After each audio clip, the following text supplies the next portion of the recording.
और इन तमाम परिस्थितियों के बीच भारत से जंग लड़ने की तैयारी अब बांग्लादेश जो है वो करता हुआ नजर आ रहा है, क्योंकि भारत और बांग्लादेश की सीमा पर लगातार ड्रोन्स जो हैं वो देखे जा रहे हैं। भारत और बांग्लादेश के बॉर्डर पर एक बार फिर से TB2 ड्रोन जो है वो देखा गया है और इस बार इस ड्रोन की लोकेशन जो है वो मेघालय नजर आई है। तो लगातार ड्रोन्स की तैनाती भारतीय सीमाओं पर बांग्लादेश की तरफ से जब की जा रही है, तो ये कयास लगाए जा रहे हैं कि आखिर किन मंसूबे से बांग्लादेश जो है वो ड्रोन्स को तैनात करता है, इसके पीछे जासूसी जो है वो कितनी बड़ी वजह है। बीते दिनों पश्चिम बंगाल से सटे बांग्लादेश की सीमा पर भी इसी तरीके से ड्रोन्स जो हैं वो देखे गए थे और अब मेघालय में भी ड्रोन जो है वो देखा गया है। TB2 ड्रोन जो है उसकी तैनाती जो है वो मेघालय में भी की गई है। तो लगातार जिस तरीके से बांग्लादेश भारत से सटी सीमाओं पर निगरानी बढ़ा रहा है और वो हरकतें कर रहा है जो पाकिस्तान किया करता है, जहां वो भारत से सटी तमाम सीमाओं पर ड्रोन्स के जरिए निगरानी रखता है, कभी अपने मंसूबों को पूरा करने के लिए आतंकियों को जो कि भारत में घुस चुके होते हैं उनको सामान पहुंचाने की कोशिश करता है। अब बांग्लादेश भी उसी नक्शे कदम पर चलता हुआ नजर आ रहा है। ये बड़ा सवाल है, क्योंकि लगातार जिस तरीके से TB2 ड्रोन्स की तैनाती है जो कि तुर्की से बांग्लादेश ने खरीदे हैं, ये ड्रोन्स निगरानी करने में और हमले करने में दोनों में सक्षम है। और ऐसे में बड़ा सवाल ये है कि आखिर बांग्लादेश इन ड्रोन्स की तैनाती क्यों कर रहा है भारतीय सीमा से सटे तमाम इलाकों में। दुनिया देख रही है कि बांग्लादेश में हिंदुओं पर अत्याचार हो रहा है। शेख हसीना के सत्ता से चले जाने के बाद में बांग्लादेश में हिंदुओं को निर्ममता से कुचला जा रहा है। अल्पसंख्यक हिंदू समुदाय के खिलाफ बड़े पैमाने पर लूटपाट और बर्बरता की जा रही है। मोहम्मद यूनिस की सरकार में कट्टरपंथी बेलगाम हो चुके हैं। हालात इतने खराब होते जा रहे हैं कि संत चिन्मया दास के वकील रविंद्र घोष पर एक बार फिर कट्टरपंथियों ने हमला कर दिया और चिन्मया दास की मुश्किलें तब और बढ़ गई जब बांग्लादेश की अदालत ने उनकी जमानत याचिका को खारिज कर दिया। कोर्ट ने कहा कि वो 2 जनवरी को इस मामले में अगली सुनवाई करेगा। यानी चिन्मया दास फिलहाल सलाखों से बाहर नहीं आ पाएंगे, लेकिन इससे हिंदुओं में गुस्सा बढ़ता जा रहा है।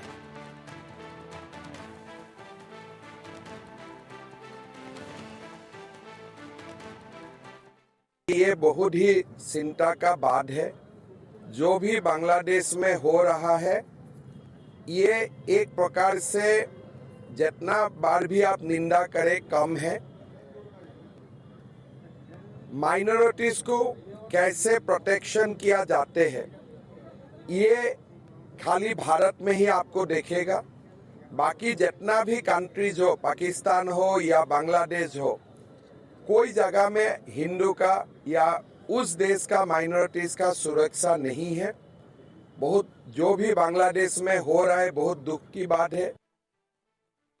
बांग्लादेश में हिंदू सुरक्षित नहीं है। असम के मुख्यमंत्री हिमंता बिस्वा शर्मा इस बात को जब कह रहे हैं, तो साथ ही साथ ये भी गौर करने वाली बात है कि बांग्लादेश से सटे तमाम जो भारत के पड़ोसी राज्य हैं, जो भारत के राज्य हैं, उनमें भी स्थितियां जो हैं वो अब इस कदर आगे बढ़ती हुई नजर आ रही है, जहां लोग जो हैं वो विरोध कर रहे हैं, अब बांग्लादेश के लोगों की एंट्री पर बैन लगाने की मांग कर रहे हैं। और पूर्वोत्तर के तो कई राज्यों में बांग्लादेश के नागरिकों को होटलों में, रेस्टोरों में प्रवेश जो है वो नहीं दिया जा रहा है। और बांग्लादेश में जिस तरीके से लगातार हिंदुओं पर हिंसा जो है वो की जा रही है, इसके बाद बड़ी संख्या में भारत के अलग अलग राज्यों में भी लोग जो हैं वो सड़कों पर उतरे, विरोध प्रदर्शन करते हुए नजर आए। और बांग्लादेश एक तरफ जो बॉर्डर है वहाँ पर ड्रोन्स की तैनाती करता है, अपनी आर्मी को अलर्ट मोड पर रखता है, सुरक्षा बलों को जो है वो बड़ी संख्या में बांग्लादेश की तरफ से स्टैंड बाय मोड पर किया जाता है। तो वहीं दूसरी तरफ इस तरीके की हरकतें जो बांग्लादेश कर रहा है, ऐसे में ये बड़ा सवाल है कि आखिर स्थितियां जो है वो बांग्लादेश में कब सुधरेंगी।